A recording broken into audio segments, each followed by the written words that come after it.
ഉലമാക്കൾ, നേതാക്കൾ, സഹോദരി സഹോദരങ്ങൾ,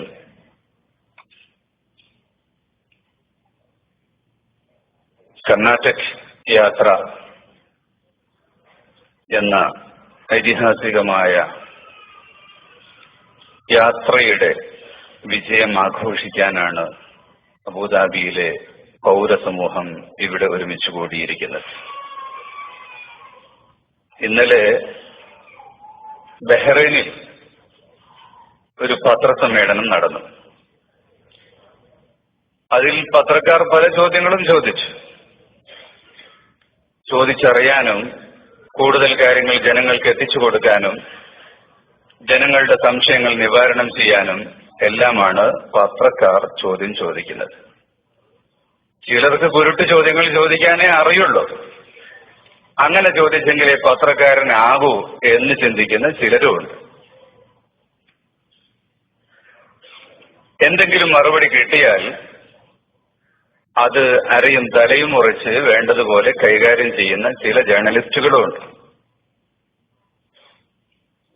മോസ്കോയിൽ മാർപ്പാപ്പ വന്ന സമയത്ത് മാർപ്പാപ്പയോട് പത്രക്കാർ ചോദിച്ചു, താങ്കൾ താമസിക്കുന്ന ഹോട്ടലിൽ വേശ്യകളുണ്ടല്ലോ. മാർപ്പാപ്പ ചോദിച്ചു, മോസ്കോയിൽ വേശ്യകളുണ്ടോ? പിറ്റേന്നൊരു പത്രത്തിന്റെ ഹെഡിങ്, മാർപ്പാപ്പ മോസ്കോയിൽ വേശ്യകളുണ്ടോ എന്ന് അന്വേഷിച്ചു.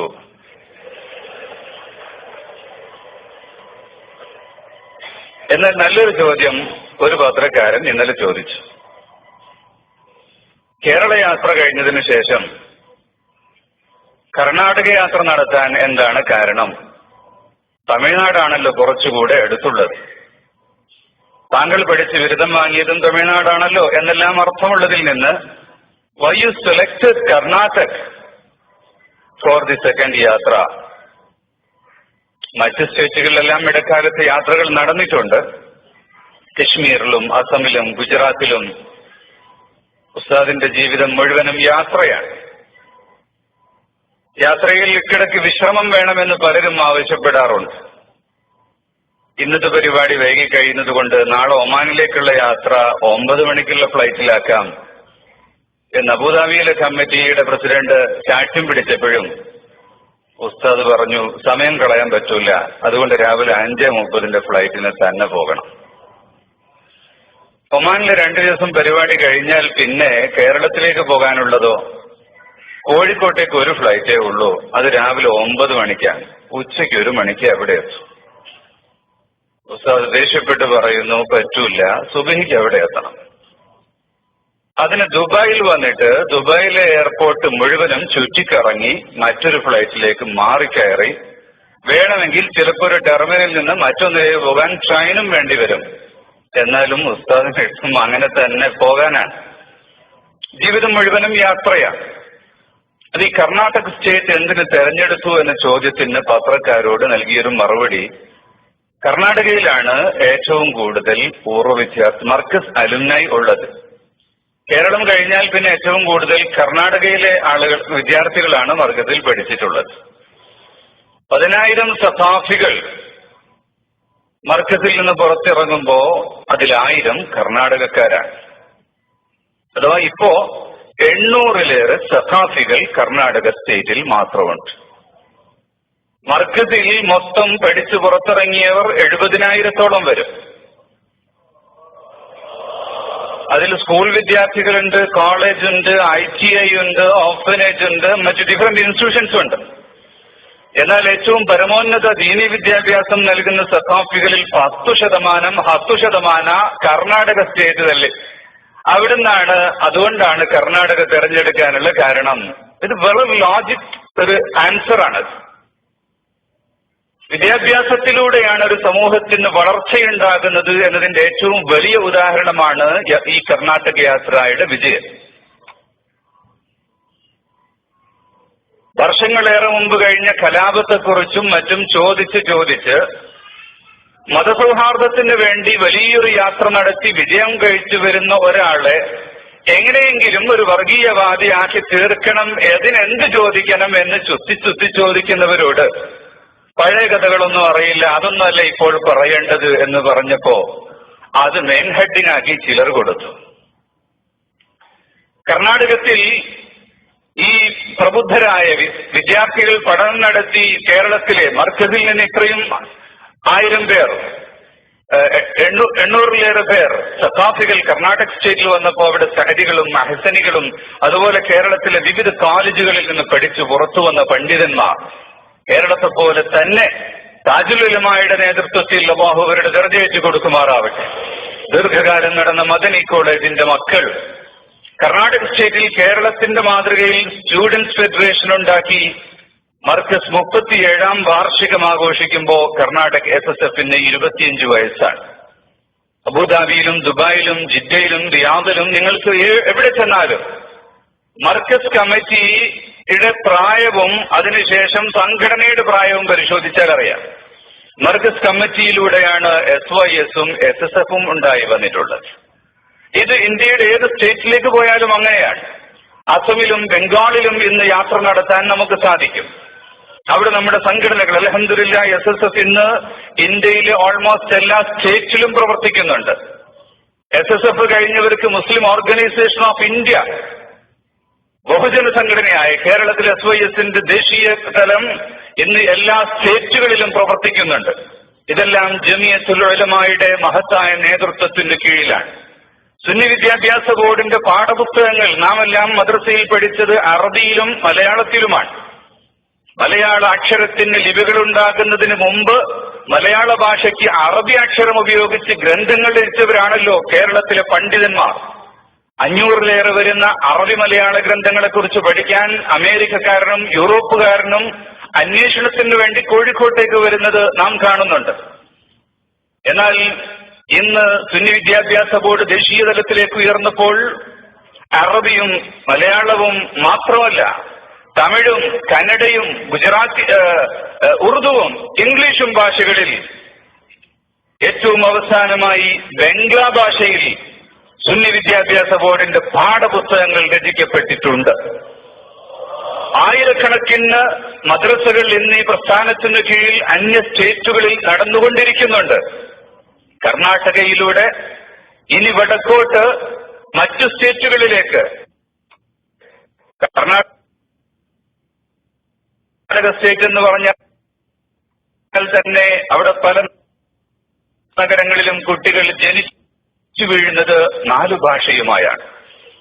മംഗലാപുരത്തൊരു കുട്ടി കോങ്കണിയുമിലും അങ്ങനെ തന്നെയാണ്. ഈ ഭാഷയിലൂടെ കേരളത്തിൽ നിന്ന് മെല്ലെ മേൽപോട്ട് കയറി മലയാളവും കന്നഡയും ചുവയ്ക്കുന്ന ഒരു ഭാഷ മംഗലാപുരത്ത് സംസാരിച്ച് അവിടുന്ന് ഭട്കലിലേക്കും അവിടുന്ന് കാർവാറിലേക്കും അങ്ങനെ മേൽപോട്ട് നോർത്തിലേക്ക് പോകുന്ന സമയത്ത് അവസാനം ഉറുദുവായി മറാത്തിയായി അങ്ങനെ മാറിക്കൊണ്ടിരിക്കുകയാണ്. അതിലൂടെ ഇൻഷാ അല്ലാഹ് ഈ ഒരു കർണാടക സ്റ്റേറ്റിലുള്ള വളർച്ച എന്ന് പറയുന്നത് തീർച്ചയായും മറ്റു സ്റ്റേറ്റുകളിലേക്ക് വളരെ വേഗം നമുക്ക് കടന്നു ചെല്ലാനുള്ള ഒരു വഴിയായിരിക്കും. മർക്കസ് സഖാഫത്ത് സുന്നിയുടെ 37th ആനിവേഴ്സറി നടക്കുമ്പോ യഥാർത്ഥത്തിൽ അതേ രൂപത്തിൽ തന്നെയുള്ളൊരു യാത്രയാണ്. ഉസ്താദിന്റെ ദർസ് തുടങ്ങിയ കാലത്ത് രാവിലെ സുബഹി മുതൽ മഗ്രിബ് വരെയും ചിലപ്പോൾ മഗ്രിബിന് ശേഷവും വ്യാകരണവും തത്വശാസ്ത്രവും കർമ്മശാസ്ത്രവും വിശ്വാസശാസ്ത്രവും നിദാനശാസ്ത്രവും എല്ലാം ഒരു ഉസ്താദ് തന്നെ ഓതിക്കൊടുത്ത് പഠിപ്പിക്കുന്ന ഒരു സിസ്റ്റമായിരുന്നു. അങ്ങനെ 2-3 മസ്ജിദുകളിലെ മുദരിസായ ഉസ്താദ് പഠിപ്പിച്ച് അതിൽ നിന്ന് പുറത്തു വന്ന ഒട്ടേറെ പണ്ഡിതന്മാരുണ്ട്. അതിൽ പലരും മരിച്ചുപോയിട്ടുണ്ട്. വളരെ പ്രായം ചെന്ന പലരെയും ആ കൂട്ടത്തിൽ നിന്ന് കാണാൻ കഴിയും. ചിലരെ കണ്ടാൽ ഉസ്താദിനേക്കാൾ പ്രായമുണ്ടെന്ന് തോന്നുകയും ചെയ്യും. അത് കഴിഞ്ഞാണ് മർക്കസ് വരുന്നത്. മർക്കസ് 37 വർഷം മുമ്പ് സ്റ്റാർട്ട് ചെയ്തതിനു ശേഷം ഒരേ ക്യാമ്പസിൽ ഇംഗ്ലീഷും ഉറുദുവും അറബിയും മാത്തമാറ്റിക്സും സയൻസും ഖുർആനും തജ്വീദും മദ്രസയും സ്കൂളും ഒന്നിച്ചു പഠിക്കുന്ന ഒരു സിസ്റ്റം ഉണ്ടായി. അതിലൂടെ ധാരാളം ആളുകൾ പുറത്തു വന്നു. 70,000-ഓളം വരുന്ന അലുംനായി മർക്കസിൽ നിന്ന് പുറത്തു വന്നു. ഈ വരുന്ന 14-ാം തീയതി മർക്കസിൽ ഹൈസ്കൂളിന്റെ അലുംനയുടെ ഒരു സംഗമമുണ്ട്. അതിൽ 230 ക്ലാസ് മുറികളാണ് ഉണ്ടാകുന്നത്.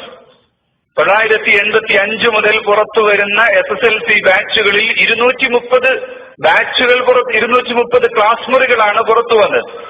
ആ കുട്ടികൾ മുഴുവനും അതിൽ പലരും പിതാവാണ്, ചിലർ ഗ്രാൻഡ് ഫാദറാണ്. അവരെല്ലാം ഇൻഷാ അല്ലാഹ് ഡിസംബർ 14 കാരന്തൂരിൽ സംഗമിക്കാൻ പോവുകയാണ്. ഇങ്ങനെ മർക്കസിൽ നിന്ന് പഠിച്ചു പുറത്തു വന്ന വിദ്യാർത്ഥികൾ അവരിന്ന് ഓസ്ട്രേലിയയിലെ സ്കൂളിന്റെ പ്രിൻസിപ്പൽമാരുണ്ട്, UK കാംബ്രിഡ്ജ് യൂണിവേഴ്സിറ്റിയിൽ റിസർച്ച് നടത്തുന്നവരുണ്ട്, അക്കൂട്ടത്തിൽപ്പെട്ടവർ അമേരിക്കയിൽ ഇമാമായി പ്രവർത്തിക്കുന്നവരുണ്ട്, ലോകത്തിന്റെ പല ഭാഗത്തും പ്രവർത്തിക്കുന്നവരുണ്ട്. ഇന്ത്യയിലെ വിവിധ സ്റ്റേറ്റുകളിലും ഇന്ത്യയിലെ സ്റ്റേറ്റുകളിലെ കുഗ്രാമങ്ങളിലും കാൽനടയായും കാളവണ്ടിയിലും എത്തിച്ചേരേണ്ട ഗ്രാമങ്ങളിൽ പോലും ചെന്ന് പ്രവർത്തിക്കുന്നവരുണ്ട്. മർക്കസിന്റെ പ്രവർത്തനങ്ങൾ മറ്റു സ്റ്റേറ്റുകളിലേക്കും ഗ്രാമങ്ങളിലേക്കും കടന്നു ചെല്ലുന്നത് ഈ വിദ്യാർത്ഥികൾ വഴിയാണ്. വിദ്യാർത്ഥികളായി പിന്നീട് പണ്ഡിതന്മാരായ ആ ഒരു സമൂഹത്തിന്റെ അവരുടെ മാർഗത്തിലൂടെയാണ് യഥാർത്ഥത്തിൽ ഇന്ന് മറ്റു സ്റ്റേറ്റുകളിലേക്ക് കടന്നു ചെന്നിരിക്കുന്നത്. നോർത്ത് ഈസ്റ്റേൺ സ്റ്റേറ്റുകളിൽ ഏറ്റവും കൂടുതൽ പിന്നാക്കം നിൽക്കുന്ന ഷോപ്പുകളിലേക്കോ കോഴി വളർത്തു കേന്ദ്രത്തിലേക്കോ സ്പ്രേ പെയിന്റ് കേന്ദ്രത്തിലേക്കോ പോകുന്ന ആ വെസ്റ്റ് ബംഗാളിലെയും അസാമിലെയും മണിപ്പൂരിലെയും ത്രിപുരയിലെയും ജാർഖണ്ഡിലെയും മക്കളെ മർക്കസിൽ കൊണ്ടുവന്ന് പഠിപ്പിച്ചും ഇവിടെ നിന്ന് പഠിച്ചു ബിരുദം നേടിയവർ അവിടെ പോയി പഠിപ്പിച്ചുകൊണ്ടും അൽഹംദുലില്ലാഹ് ഇന്ത്യയിൽ നിന്നൊരു വിചാര വിപ്ലവം നടക്കുകയാണ്. 10 വർഷം കഴിഞ്ഞാൽ അതിന്റെ റിസൾട്ട് കാണുമെന്ന കാര്യത്തിൽ യാതൊരു സംശയവുമില്ല. അത് തന്നെയാണ് ഇവിടെ ലക്ഷ്യമാക്കുന്നത്. വിദ്യാഭ്യാസം നേടിയവർക്ക് ഇന്ത്യയിൽ ഉന്നതമായ കേന്ദ്രങ്ങളിൽ എത്തിച്ചേരാൻ സാധിച്ചിട്ടുണ്ട്. ഇന്ത്യയുടെ ഇന്റലിജൻസ് ബ്യൂറോയുടെ ഡയറക്ടറായി ഇന്ത്യക്കാരനായ ഒരു മുസ്ലിം എത്തിയിട്ടുണ്ട്. ഇന്ത്യൻ പ്രസിഡന്റായി കൊണ്ട് മുസ്ലിം എത്തിയിട്ടുണ്ട്. ഇന്ത്യയിലെ പരമോന്നത ഉദ്യോഗ മണ്ഡലങ്ങളിൽ മുസ്ലിങ്ങൾ എത്തിയിട്ടുണ്ട്. പഠിച്ചുയരുമ്പോൾ എത്താൻ സാധിക്കും. എല്ലാ കീ പോസ്റ്റുകളിലും സാധിക്കുകയില്ല. അതിന് വ്യക്തമായ കൺട്രോളുകൾ ഉണ്ടാകും. അതാണ് ഉസ്താദ് പറഞ്ഞത്. വർഗീയ കലാപങ്ങൾ നടന്നു എന്ന് ഏതോ കാലത്തെ ചരിത്രം വിളിച്ചുകൂവി ഇനിയും ബഹളമുണ്ടാക്കി അതിന്റെ പേരിൽ ഒച്ചവെച്ച് വീണ്ടും വർഗീയവാദികളാണെന്ന് ചിത്രീകരിക്കാനുള്ള മനോഭാവവുമായി അല്ലെങ്കിൽ എന്തിന്റെയെങ്കിലും പേരിൽ മൂലക്കിരുത്താൻ ശ്രമിക്കുന്നതിന് പകരം ഒരക്ഷരമാർക്കെങ്കിലും പഠിപ്പിച്ചുയർത്തിക്കൊണ്ടുവന്നാൽ അതിലൂടെ ഈ രാജ്യത്തിന്റെ നല്ല ഭാവി നിങ്ങൾക്ക് കാണാൻ സാധിക്കും. അതിനുവേണ്ടിയാണ് നിങ്ങൾ പിന്തുണ നൽകേണ്ടത്. അതിനോടൊപ്പമാണ് നിങ്ങൾ നിൽക്കേണ്ടത്. മർക്കസ് സഖാഫത്ത് സുന്നയുടെ വാർഷികത്തെ വിശദീകരിക്കുമ്പോൾ, വിദ്യാഭ്യാസ പദ്ധതികളെ വിശദീകരിക്കുമ്പോൾ അത് ജനങ്ങളിൽ എത്തിച്ചു കൊടുക്കാൻ, മറ്റ് സ്റ്റേറ്റുകളിൽ എത്തിച്ചു കൊടുക്കാൻ, ലോകത്തിന്റെ എല്ലാ ഭാഗത്തും എത്തിച്ചു കൊടുക്കാൻ എന്തു ചെയ്യാൻ കഴിയുമെന്നാണല്ലോ മീഡിയ പ്രവർത്തകർ ചിന്തിക്കേണ്ടത്. പക്ഷേ മസ്തിഷ്കത്തിൽ കിഡ്നി പ്രവർത്തിക്കാത്ത ഈ ജീവികളെ പറ്റി നമുക്കൊന്നും പറയാൻ സാധിക്കുകയില്ല. ഇവിടെ ഇപ്പോൾ മർക്കസ് മാറിക്കൊണ്ടിരിക്കുന്നത് മർക്കസ് നോളജ് സിറ്റി അതിന്റെ 3rd ഡെവലപ്മെന്റ് ആണ്. മർക്കസ് 2 വിദ്യാഭ്യാസം ഒരേ ക്യാമ്പസിൽ പഠിപ്പിച്ചിരുന്നുവെങ്കിൽ ഇനി ഒരേ സർട്ടിഫിക്കറ്റിൽ 2ഉം കൂടെ ചേർത്താണ് പഠിപ്പിക്കുന്നത്. ഇത് പുതിയതല്ല. നേരത്തെ ഇസ്ലാമിക കലാലയങ്ങളിലും മസ്ജിദുകളിലും മദ്രസകളിലും മഹാപണ്ഡിതന്മാർ അവിടെ ഫിസിക്സും കെമിസ്ട്രിയും ആസ്ട്രോണമിയും ഫിസിയോളജിയും ഖുർആാനും തസവ്വുഫും അഖ്ലാഖും എല്ലാം ഒന്നിച്ച് പഠിപ്പിച്ചിരുന്നുവെങ്കിൽ പിൽക്കാലഘട്ടങ്ങളിൽ രാഷ്ട്രീയ മാറ്റങ്ങളിലൂടെ ഉണ്ടായ മതപഠനം മസ്ജിദുകളിലും ഭൗതിക പഠനം കലാലയങ്ങളിലും എന്നൊരു മാറ്റം ഉണ്ടായി. 2 കലാലയങ്ങളെയും ഒരുമിച്ചൊരു ക്യാമ്പസിൽ കൊണ്ടുവന്നുവെങ്കിൽ ഇനി 2ഉം കൂടെ വീണ്ടും ഒന്നിലേക്ക് വരാനുള്ള ശ്രമമാണ് നോളജ് സിറ്റിയിലൂടെ വരുന്നത്. നോളജ് സിറ്റിയിലെ പ്രഥമ സംരംഭമായ മർക്കസ് ലോ കോളേജ് ഈ കഴിഞ്ഞ മാസം ഒക്ടോബറിൽ മർക്കസ് ക്യാമ്പസിൽ കേരള ഹൈക്കോടതി ജഡ്ജ് വന്നുകൊണ്ട് ഉദ്ഘാടനം ചെയ്തു.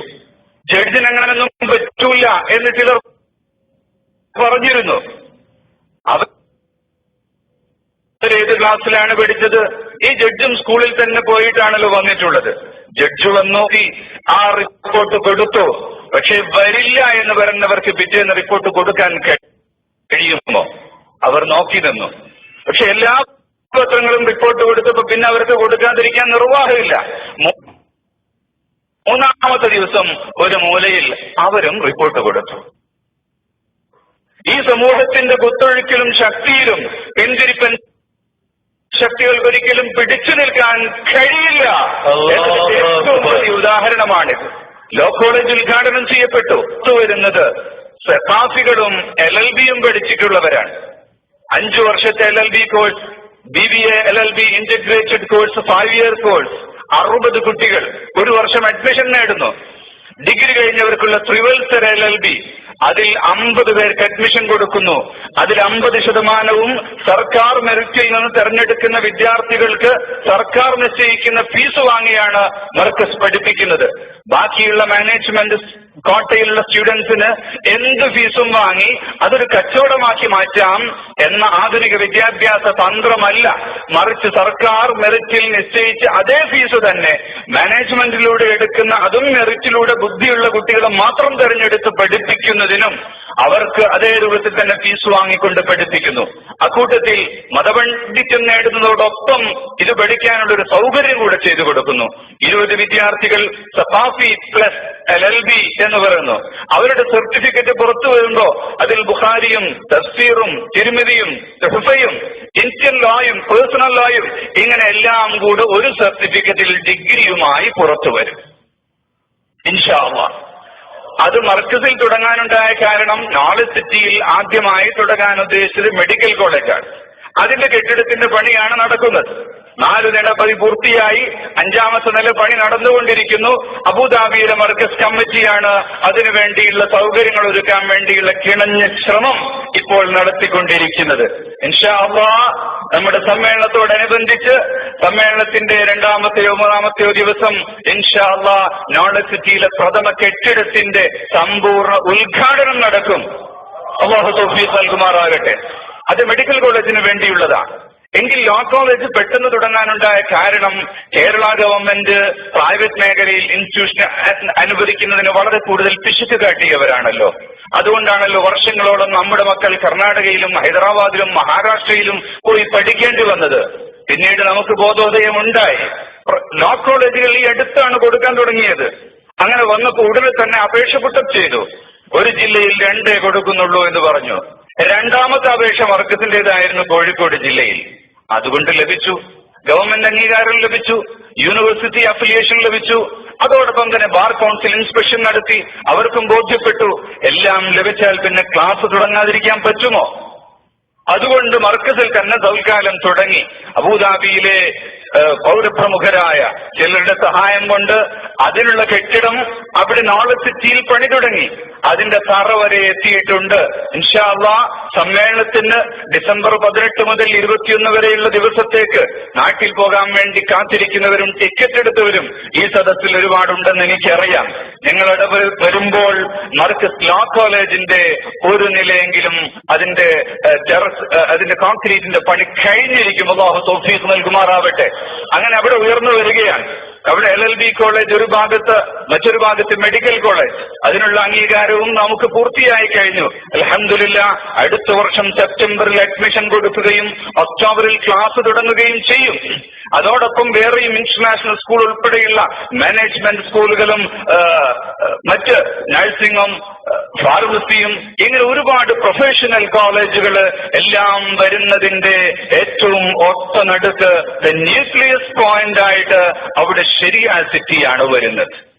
ഇപ്പോൾ ലോ വിദ്യാർത്ഥികൾക്ക് മർക്കസ് ശരിയയിൽ പഠിക്കാൻ സൗകര്യമുണ്ടെങ്കിൽ നോളജ് സിറ്റിയിലേക്ക് പോകുമ്പോൾ അവിടെ ലോ കോളേജിൽ നിന്നും മെഡിക്കൽ കോളേജിൽ നിന്നും എഞ്ചിനീയറിംഗ് കോളേജിൽ നിന്നും മാനേജ്മെന്റ് കോളേജിൽ നിന്നും വിവിധ കോളേജുകളിൽ നിന്ന് വരുന്ന വിദ്യാർത്ഥികൾക്ക് അവർക്ക് രാവിലെ സുബഹിന്റെ ശേഷം 2 മണിക്കൂർ ഇസ്ലാമിക് ദർസ്, വൈകുന്നേരം ഇസ്ലാമിക് ദർസ്, അങ്ങനെ 2 വിദ്യാഭ്യാസവും കൂടെ ഒന്നിച്ചു പഠിച്ചു പുറത്തു വരുന്നതിന് കേരളീയരും അന്യ സ്റ്റേറ്റുകാരും അന്യ രാജ്യക്കാരുമായ വിദ്യാർത്ഥികൾക്ക് വരാനും താമസിക്കാനും പഠിക്കാനും റിസർച്ച് ചെയ്യാനും ഗവേഷണം നടത്താനും ആവശ്യമായ ലൈബ്രറികളും മ്യൂസിയങ്ങളും പഠന സൗകര്യങ്ങളും ക്ലാസ് മുറികളും സെമിനാർ ഹാളുകളും എല്ലാം ചേർന്ന ശരിയ സിറ്റി യഥാർത്ഥത്തിൽ മർക്കസിന്റെ വിദേശ രാജ്യങ്ങളിലുള്ള വിവിധ കമ്മിറ്റികളുടെ കൂട്ടായ്മയിലൂടെയാണ് അത് രൂപപ്പെടാൻ പോകുന്നത്. ഈ ഹജ്ജിന്റെ വേളയിൽ അതിനോടനുബന്ധിച്ച ദിവസങ്ങളിൽ സൗദി അറേബ്യയുടെ തലസ്ഥാനമായ റിയാദിൽ ഇതിന്റെ 10 മടങ്ങ് വലിപ്പമുള്ള പ്രവിശാലമായ ഹാളിൽ റിയാദിലെ മലയാളി സമൂഹം ഇത്രയും വലിപ്പമുണ്ട്